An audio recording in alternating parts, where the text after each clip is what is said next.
हा सांगा, तुम्ही हा अपघात पाहिलेला आहे, कसा अपघात झाला, काय झालं? पहिल्यांदा ते आलेलं विमान आणि पहिल्यांदा असं वरून गेलतं, तेव्हा ते चांगलं होतं. नंतर आम्ही घराच्या बाहेरच होतो आणि गुरांना खायलाही टाकलं आणि घरानंतर आलो तर आम्ही बाहेर होतो आणि ते विमान गेलेलं असं खालून आलेलं आणि खालून असं ते खालून आलं आणि ते बरोबर वरती जायचं, ते असं खाली त्याला अटॅक झालं. ते बरोबर म्हणजे 8:45 तेव्हा वाजलेल्या आणि त्याचा म्हणजे आम्ही पाहिलं, पण एवढा मोठा त्याचा असा स्फोट झाला ना, ते आमच्या घरापर्यंत आला.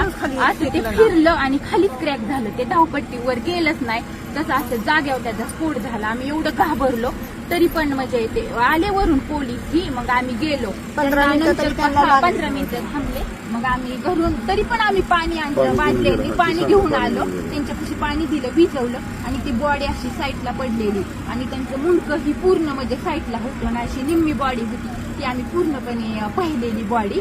आणि नंतर ते म्हणले कापड वगैरे, मग आम्ही ब्लँकेट ही सगळं गुंडाळायला दिली आणि तसं झाल्यानंतर 15-20 मिनिटांनी मग ती गाडी आली आणि ती बॉडी अशी गुंडवून नेली